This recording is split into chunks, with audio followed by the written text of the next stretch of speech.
हे कृष्ण करुणा सिंधु दीनबंधु जगत्पते गोपेश गोपीकांत राधाकांत नमोस्तुते।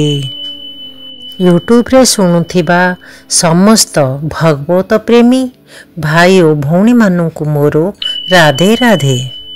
कृष्णांक कृपारु समस्ते भलरे थिबे बोली मोर आशा और विश्वास। आज मु श्रीमद भागवत गीतार तृतीय अध्यायर श्लोक 24 शुणिबा। ता पूर्वरु जो माने सब्सक्राइब करिनाहांती सब्सक्राइब कर दियंतु। वीडियोटी को स्किप न करी लास्ट जाए देखंतु। लास्ट जाए देखिले भागवत गीतार आमे बुझी परिबा आउ आम जीवन रे जो अंधकार आसीची ताहा आमे आलुओ को टाणी आनिबो। एही श्लोक शुणिबा पूर्वरु आमे उपक्रमणिकार किछि कथा शुणिबा। पुराण गुड़िक काल्पनिक नुहंती, सेगुड़िक ऐतिहासिक तथ्य ग्रंथ श्री चैतन्य चरितामृतरे निम्नपद देखिबाकू मिले।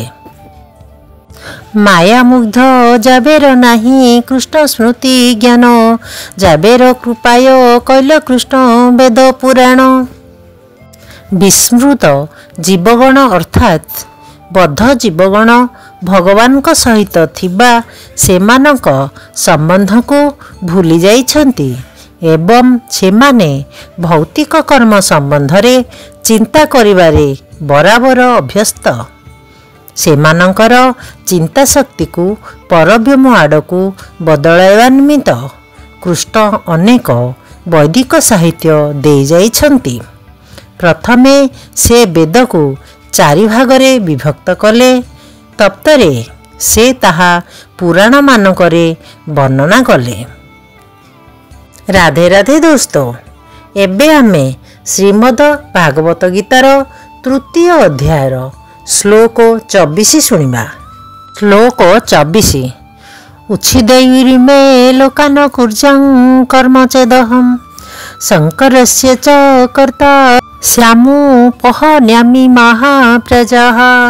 एहार अनुवाद, जदि मो कर्म बंद कर दिए ताहा हेले ए समस्त जगत ध्वंस होइजिब।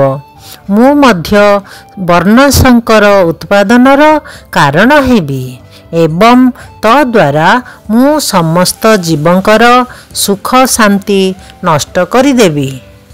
एहार भावार्थ, वर्णशंकर कहिले अनावश्यक लोक समाज को बुझाए। एमाने साधारण समाजर सुख शांति नष्ट करती। एही सबु सामाजिक अशांति को रोकिबा निमित्त केतेक निर्दिष्ट नीति नियम अछि। से नीति नियम गुड़िक पालन कले जन समाज स्वतः शांति लाभ करिवे एवं जीवनर आध्यात्मिक उन्नति निमित्त उपयुक्त होइजिबे। जेतेबेले भगवान श्रीकृष्ण अवतरण करती सेतेबेले से साधारणतः एही नीति नियम गुड़िक आचरण करती एवं लोकमानंकु आचरण करिबाकू दियंती।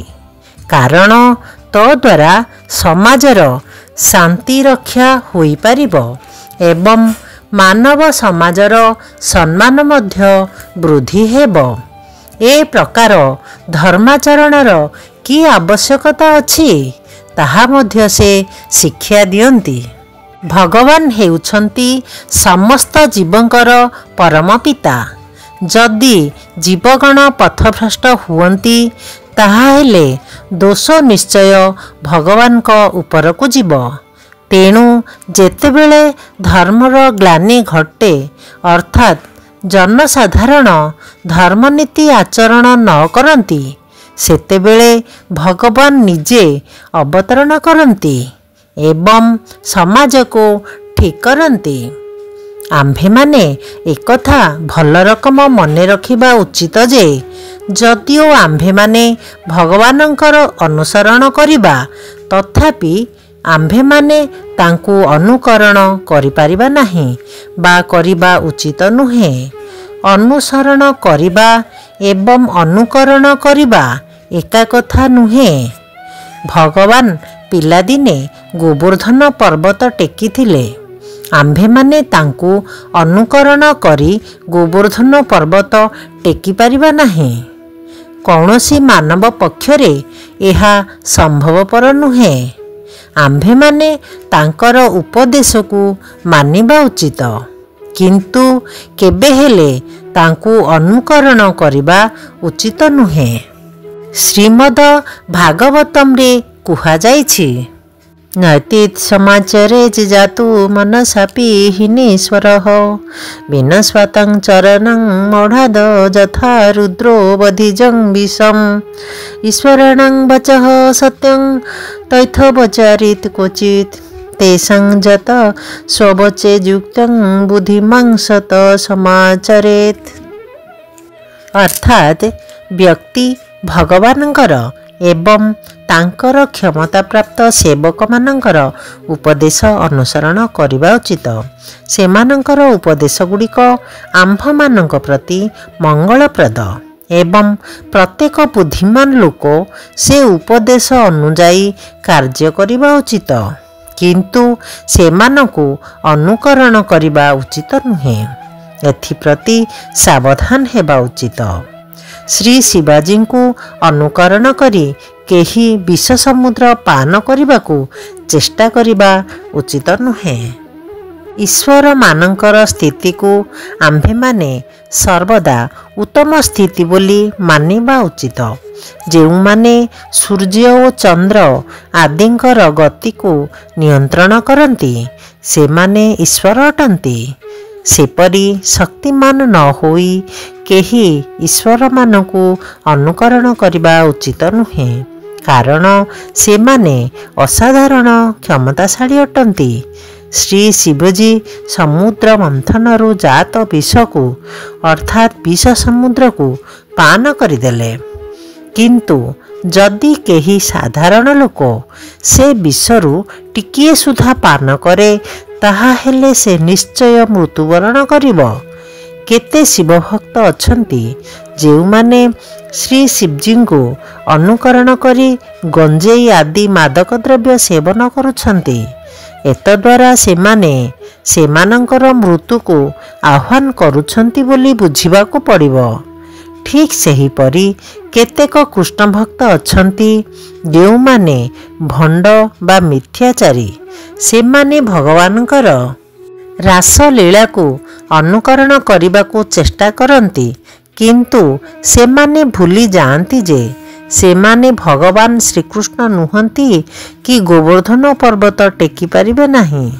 ତେଣୁ ଈଶ୍ୱରମାନଙ୍କର ବା ଅସାଧାରଣ କ୍ଷମତାଶାଳୀ ପ୍ରଭୁମାନଙ୍କର କାର୍ଯ୍ୟକଳାପକୁ ଅନୁକରଣ ନ କରି କିମ୍ବା ଉପଯୁକ୍ତ ଯୋଗ୍ୟତା ହାସଲ ନ କରି ସେମାନଙ୍କର ପଦ ଗ୍ରହଣ କରିବାକୁ ଚେଷ୍ଟା କରିବା ଉଚିତ ନୁହେଁ। କେବଳ ସେମାନଙ୍କର ଉପଦେଶକୁ ଅନୁସରଣ କରିବା ଉଚିତ। ଆଜିକାଲି ଅନେକ ନିଜକୁ ଭଗବାନ ବା ଭଗବାନଙ୍କର ଅବତାର ବୋଲି କହି ହେଉଛନ୍ତି। ପରମ ପୁରୁଷ ଭଗବାନଙ୍କର କ୍ଷମତାଙ୍କର ଅଧିକାରୀ ନ ହୋଇ ନିଜକୁ ଭଗବାନଙ୍କର ଅବତାର ବୋଲି କହିବା ମୂର୍ଖାମି ମାତ୍ର। ରାଧେ ରାଧେ ଦୋସ୍ତ। ଏବେ ଆମେ ଏହାର ପର ଭିଡ଼ିଓରେ ଶ୍ଲୋକ 25 ଶୁଣିବା। ଏବେ ମୁଁ ରହୁଛି। ରାଧେ ରାଧେ।